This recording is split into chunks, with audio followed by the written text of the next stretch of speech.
to Limelight Arts Travel's podcast, A Closer Look.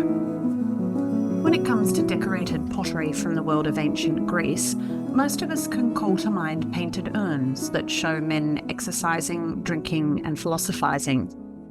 But it can sometimes feel that the world of women at this time is harder to uncover. How they lived, marked the transitional phases of their lives, worked, and formed communities. In this episode, I'm joined by archaeologist Dr Kristen Mann. She introduces us to an Epinetron in the National Archaeological Museum of Athens. Painted by the celebrated Eretria Painter, it is connected to women's role in the woolworking industry and to a formative stage in a young woman's life. Kristen, thanks for coming in today to chat with us about this extraordinary object, the likes of which I've never seen before. Can you please tell us what it's called and just describe what we're looking at? So this is called an Epinetron, and it's a really unusual object. At first glance, it kind of looks like a piece of terracotta pipe that's been cut in half, but it's way more peculiar and specific than that. When you look closer, you see that there's an angle to it. It's much wider at one end where there's a flared opening that kind of flares on out, and it narrows down to an end where it's closed. And at that end is a 3D female bust, kind of like the figurehead on the prow of a boat, one of the old sort of sea voyage boats. And the entire thing is covered in elaborate decoration. There's quite a lot going on here. And it's got this glossy black. It looks like a glaze. It's not. It's actually a kind of clay slip, and that we could talk about a little bit more. But there's this glossy black details that contrast against the matte of the raw ceramic clay, which is what we have all the figures have been painted in outline in. So you've got this contrasted texture between the painted and unpainted parts of the pot. You've got this matte molded figure on the end. And then on the top is this big blank square where there's no decoration, but it's got a shininess sort of to it when you see it in reflection. And it's actually been kind of buffed and carefully shaped and etched with patterns of scales to it. So there's something very specific happening here, but it's a really unusual shape. And this shape is very strongly associated with woolwork and textile production and women, which is what the iconography talks to. This is found in or near Eretria, which is a major classical city on the island of Euboea or Evia today.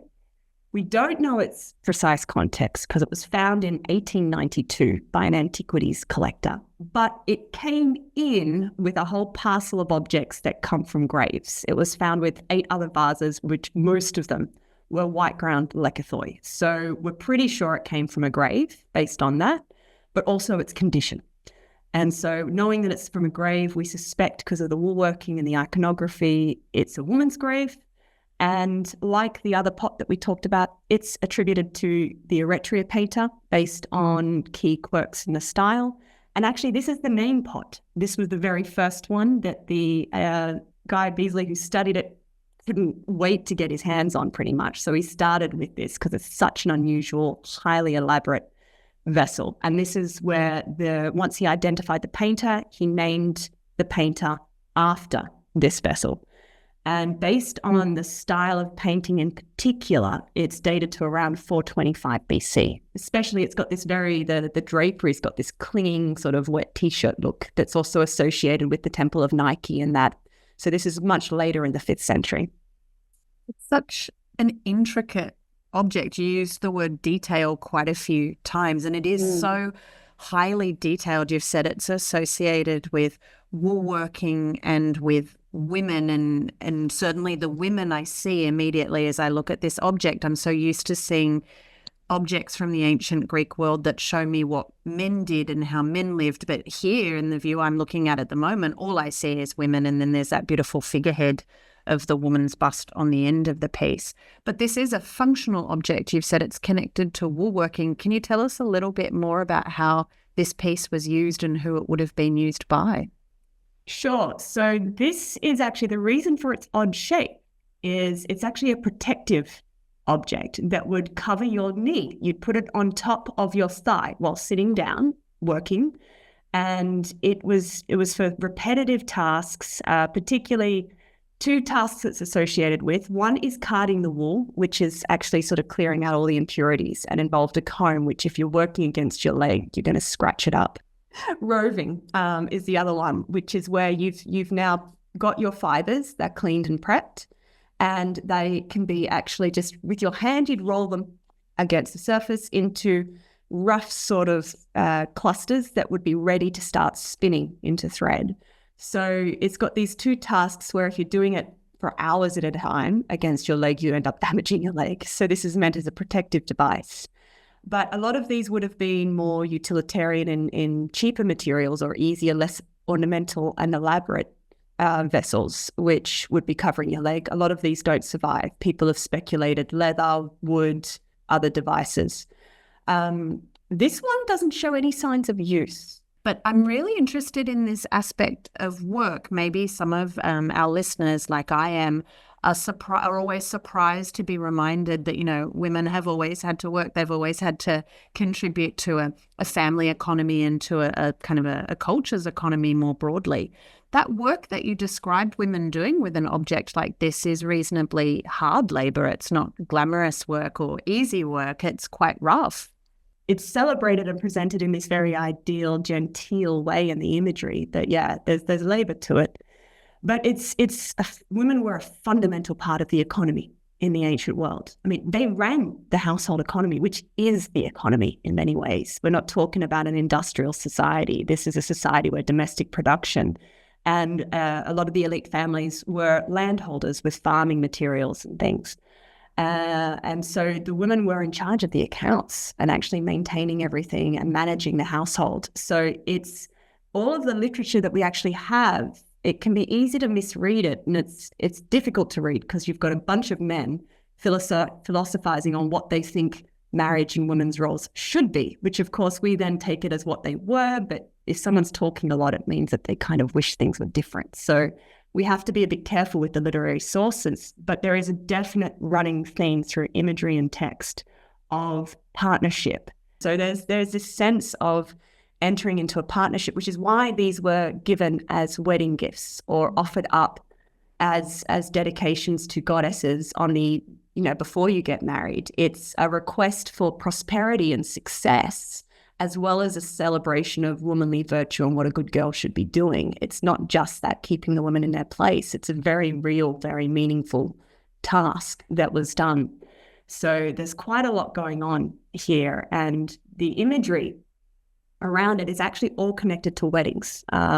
It's all connected to the wedding ritual, which is why we know that this definitely had something to do with that moment in the girl's life, whichever girl this was associated with. We've been talking about the genteel imagery on these objects that in their functional life were actually, you know, anything but genteel in terms of the work that was being done on them. But quite early in our chat, you mentioned the kind of beautiful wet drapery effect on these figures. So who are these figures? What's happening on the three sides of this object?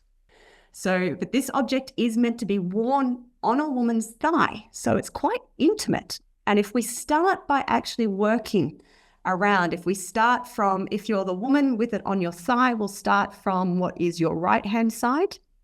And there we've got the very first figure that you see, closest up the thigh to your kind of very private area, is the goddess Aphrodite, the goddess of love. She's sitting there, and there's a bit of debate over what she's doing. She's got this gesture. Some people have interpreted it as wearing a necklace, but actually it looks like she's probably making a bridal crown. So is what she's working on. So you've got Aphrodite seated because she's the big goddess of this scene.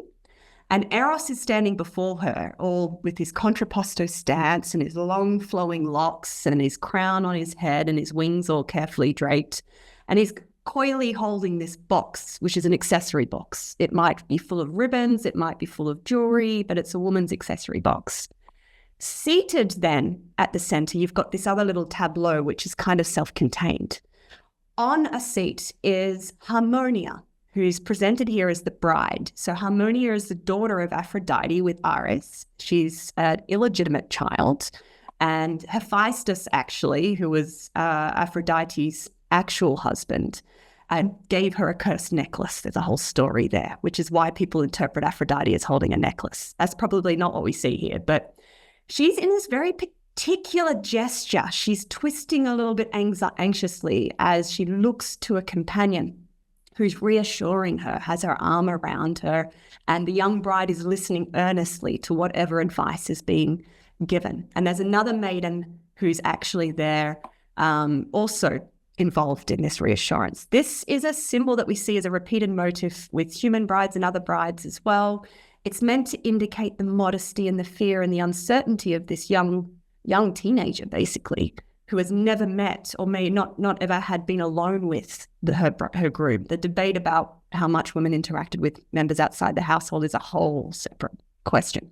But it's a statement of good breeding and nobility, and, you know, a good wife should be hesitant and need reassurance. So who we have is Pitha, who's the personification of persuasion or winning eloquence. So of course she's there convincing the bride that it's all going to be okay.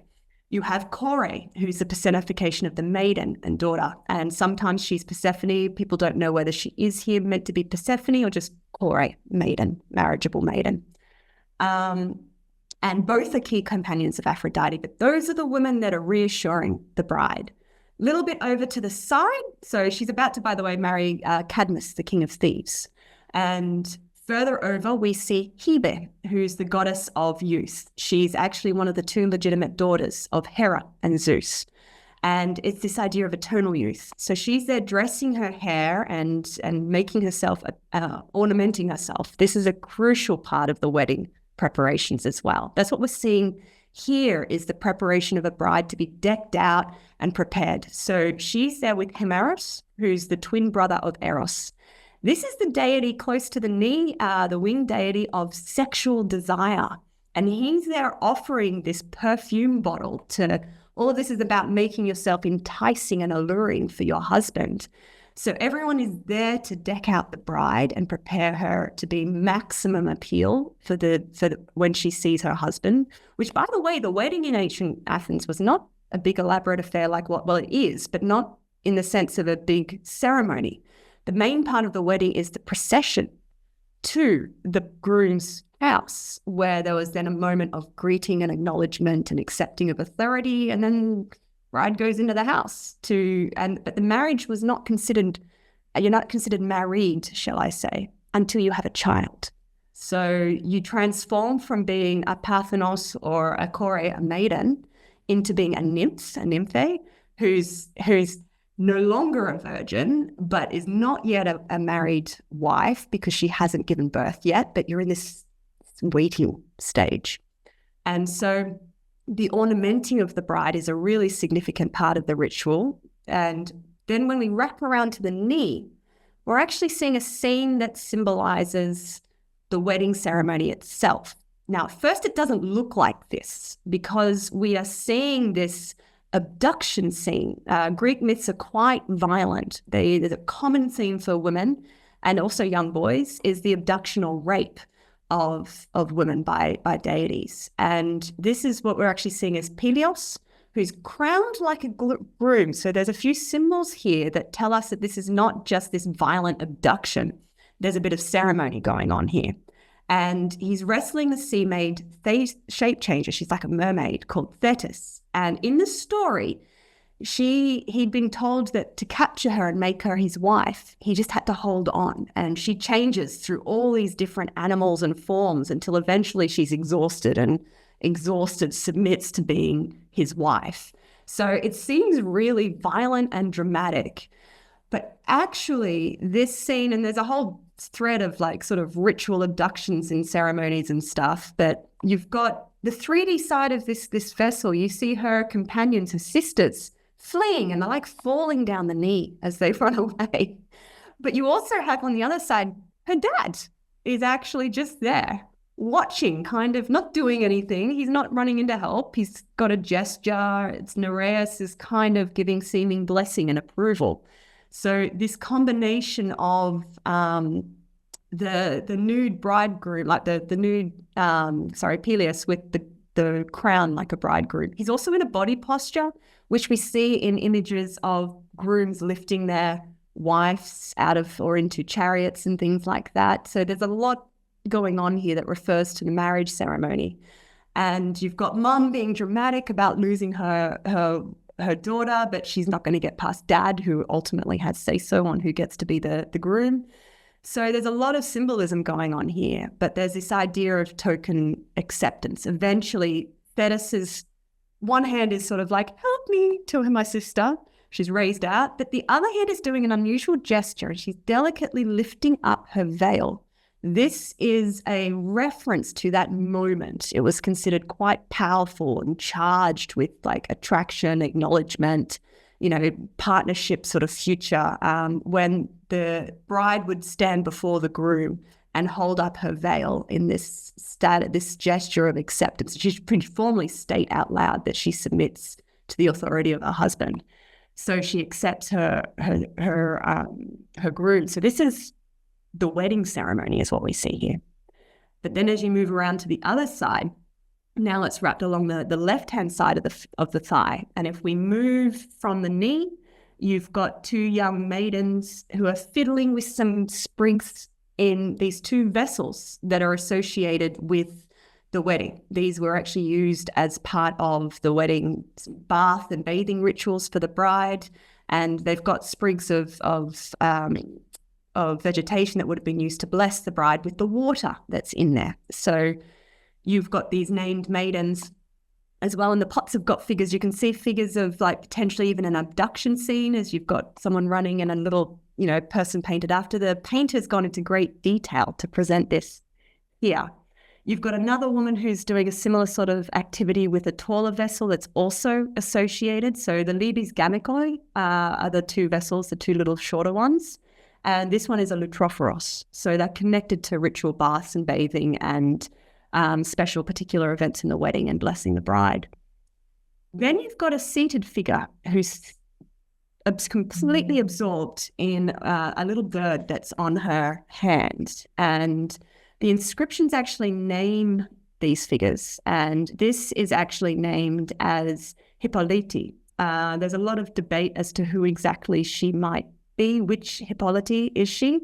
But if in one reading, one of the possible Hippolytes is a vain wife of Acastus who fell in love with Peleus, so talking to the previous imagery, and she became really wrathful when she spurned, but she's considered to be like an image of the not so ideal woman and not so virtuous woman who's too self-absorbed. So we've got this figure who's absorbed in her own world with another figure leaving over her. And right in front of them is the most important figure of all. And she is at, again, parallel to Aphrodite, closest up to the woman's most intimate part of her body. And she's leaning in this really languid kind of posture. It's a really unusual posture. She's looking not fussed by whatever's going on. It's this kind of commanding posture, but also a very sensual one. This posture is traditionally associated with Aphrodite.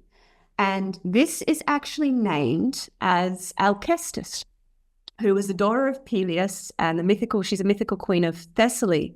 She's got this crowned veil that marks her as a bride. She was held up in Athens as one of the most ideal, virtuous women. She offered to sacrifice herself for her husband to stand in and go to Hades in his place. She's considered to be the epitome of selflessness, devotion, love, and fidelity. And so she's held up as this moral ideal for women. But it's more than what we're actually seeing here. What we're seeing are in front of her is the clean. It's a reference to the bed. She's in front of a doorway. This entire scene is the offering day after the consummation of the wedding, when female friends and family would come and visit the now no longer a virgin bride and offer her gifts. And so suddenly her languid pose is all about, it's a very overt reference to sex, to the ancient Athenians. So the position on the vase is significant, the aesthetics, she's in front of her open bedroom. We know exactly what has happened, and we know exactly how this woman has been transformed. So we've got this entire process the day before, the ornamentation of the bride, the ceremony, And then the morning after, and this other sort of layered significance in this change when the bride is now about to embark on her marriage, not yet officially acknowledged till she has a child, but it's a very profound state. And in fact, interesting fun fact too, to the ancient Greeks, virgins were considered dangerous, wild and dangerous, that needed to be tamed. So you've also got this idea of wrapping the transition from maiden into nymph is also this civilizing of the woman and controlling and containing the dangers of virginity. It's a radical idea to our world, but yeah. There is a beautiful sensuality that I think you've also brought out to this object, a kind of a wildness of the natural state. As you were talking, I was looking at the fact that I can see, for example, the shape of bodies and breasts underneath. I can see through its diaphanous drapery. I can see through it to the shapes of bodies. There are the beautiful languid poses that you've described, and there's also a sensuality in the detail as well, in the robing of the bride, in the offering of, perfumed oil to her, and the kind of casual drawer that's open with all of these amazing objects that are spilling out. It seems to me to be such a luxury item. As we move to our conclusion, would you think of this, even though it's a kind of a prosaic, the original item had a prosaic functional use, is this object that we're looking at, should we think of it as more of a luxury item? I think so. I mean, many, there's a lot of debate. Some people argue that ceramics were the poor person's thing and metals were the only sort of option. I think it's a too black and white way to view this.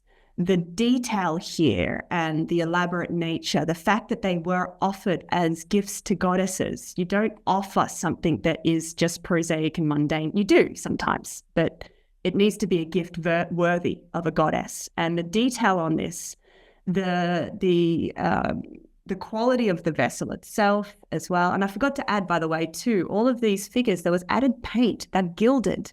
So the bust on the front, she's actually got painted red on her head cloth. It's a very specific cloth that's actually worn by wives and by hetairai as well. But there was added paint to bring out the red of her lips. There's gold on her to bring out her hair. You can't see it. It's not preserved so well.